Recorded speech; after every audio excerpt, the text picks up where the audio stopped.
핫한 IT 이슈를 요목조목 살펴보는 이슈다 시간입니다. 얼마 전 SM 엔터테인먼트가 SM 콩그레스 2021이라는 영상을 공개했습니다. 메타버스를 중심으로 하는 SM의 비전과 전략을 공개한 바 있는데요. 이 영상에서 이수만 총괄 프로듀서는 콘텐츠가 예술 작품처럼 오리지널리티를 인정받고 가치가 매겨지는 기술로 블록체인을 꼽았습니다. 여기에 더해서 JYP도 전날에 업비트 운영사인 두나무와 함께 블록체인을 이용한 대체불가 토큰 사업에 진출하겠다고 발표했습니다. 이처럼 손꼽히는 국내 대형 연예 기획사들이 블록체인에 러브콜을 보내는 이유가 무엇일까요? 자세히 알아보도록 하죠. 제 옆에 디스트리트 김용용 편집장이 나와 있습니다. 안녕하세요. 안녕하세요. 네, 먼저 SM 콩그레스 이야기부터 좀 나눠보겠습니다. SM이 대중문화와 기술을 결합해서 새로운 비전을 선보였다고 하던데 어떤 내용인가요? 네, 말씀하신 SM 콩그레스 2021은 이제 쉽게 말해서 SM 엔터테인먼트 비전 설명회라고 할 수가 있겠습니다. 네. 이 코로나 사태로 인해서 오프라인에서 이 같은 설명회를 하기가 어렵다 보니까 유튜브를 통한 공개를 택한 것인데요. 사실 SM이 이 국내에 손꼽히는 K-팝 기획사라는 것을 고려했었을 때 이 같은 영상 공개를 통해서 이 비전을 발표한 것은 사실 이 회사의 성격과도 잘 맞아 떨어진다고 할 수가 있겠습니다. 이 영상에서 이수만 총괄 프로듀서는 이제 음악 콘텐츠 하나에만 국한된 것이 아니라 SM 엔터테인먼트의 비전을 K-팝과 또 다양한 장르를 결합한 콘텐츠를 선보이겠다고 말을 했고요. 그리고 이 같은 컨텐츠로 총 6가지를 선정을 했는데 카툰, 애니메이션, 웹툰, 그리고 모션 그래픽, 아바타, 그리고 노블 이렇게 총 6가지를 꼽았습니다. 네. 이 6가지 약자를 모으면 이제 CAWMAN 돼서 이제 카우맨이라고 이렇게 얘기를 했습니다. 예.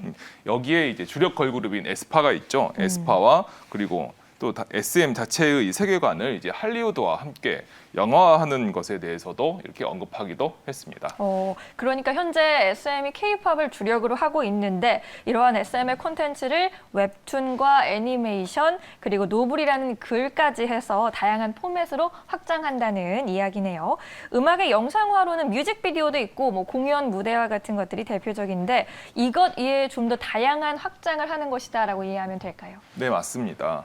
현재 K-팝이라고 하는 콘텐츠가 다양한 형식으로 만들어지고 있는 것은 그 예. 음악이나 가수 중심으로 이렇게 진행되는 경우가 많은데요. 이를 보다 확장을 해서 각 가수들에게 캐릭터를 부여를 하고 그리고 이 캐릭터들의 서사와 세계관 중심으로 보다 많은 파생 콘텐츠를 만들어내겠다는 것으로 보입니다.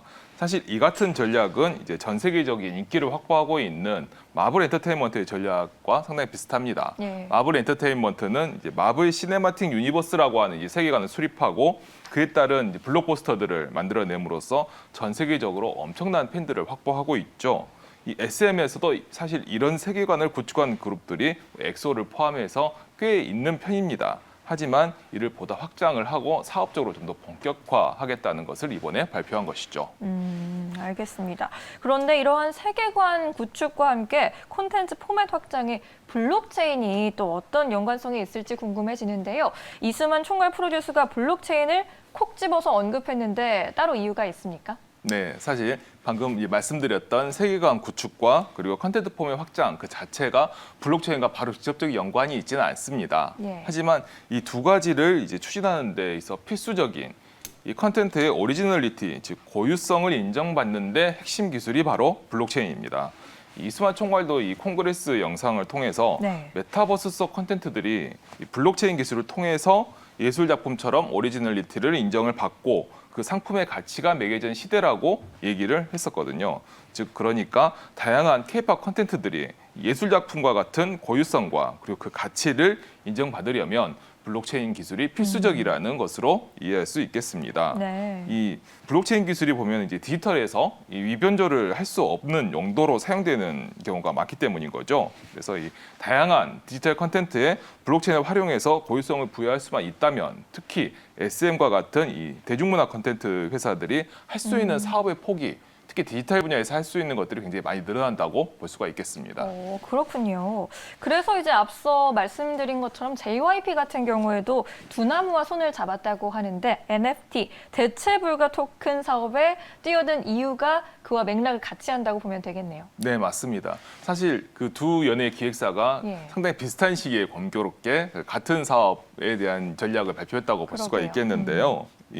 역시나 이 말씀하신 이 JYP가 뛰어든 대체 불가 토큰이라는 것 자체도 이제 예. 블록체인의 위변조 불가 특성을 이제 활용한 분야인 거거든요. 네. 특히나 이 NFT 같은 경우는 토큰 하나하나에도 고유성을 부여할 수가 있습니다. 그렇기 때문에 디지털 콘텐츠를 아까 이제 얘기한 예술 작품처럼 만들 수 있는 기술이라고 볼 수가 있겠습니다. 예. 올해 초에 열린 이 소더비 경매에서 이 비플이라고 하는 디지털 아티스트의 작품이 근 7천만 달러에 판매되는 일이 있었었는데요. 예. 이렇게 판매된 이 디지털 예술 작품도 바로 이 NFT 기술을 이제 활용했다고 볼 수가 있습니다. 그래서 SM이나 이 JYP와 같은 K-팝 기획사들이 이 NFT 기술을 이용해서 다양한 예술 작품 그리고 특히나 그 과거에 이제 이 CD의 여러 가지 이제 부가 가치를 품어서 한정판 앨범으로 이렇게 판매한 경우가 있었지 않습니까? 현재는 이제 디지털 싱글이 많기 때문에 그렇게 하기가 어려운데 이 NFT를 이용하면 이와 같은 한정판 앨범이라든지 이런 그러니까 이렇게 희소성이 있는 굿즈 같은 굿즈 같은 이렇게 해서 이런 것들을 디지털화해서 내놓을 수 있을 것으로 예상이 되고 있습니다. 그렇군요. 할 수 있는 게 굉장히 많아지는데 지금 하고 있는 사업들 중에 메타버스 이야기도 또 빼놓을 수 없을 것 같습니다. 블록체인과 메타버스를 결합한다고 하는데 이렇게 되면 또 어떤 사업들이 더 가능해지나요? 네, 최근에 이제 메타버스 얘기가 많이 나오고 있죠. 예. 이 메타버스에서도 이 블록체인이 사실 꽤 많이 활용될 것으로 예상이 되고 사실 빠지지 않게 등장하고 있습니다.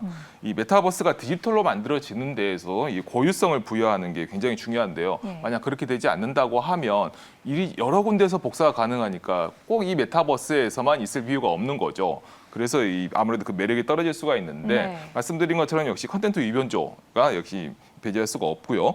그래서 여기에 예를 하나 들어서 말씀을 드릴 수 있을 것 같아요. 네. 자유롭게 컨텐츠를 창작할 수 있는 메타버스로 지금 유명한 로블록스의 경우를 보면은 의외로 폭력성이나 선정성 그리고 저작권 침해에 따른 사례들이 알게 모르게 많이 발생을 하고 있습니다. 네. 특히 이 같은 경우처럼 이렇게 문화 상품을 주력으로 하는 컨텐츠 회사들 이렇게 SM이라든지 이런 대형 연예 기획사들에게는 사실 이런 경우가 상당히 치명적인 문제로 작용할 수가 있죠.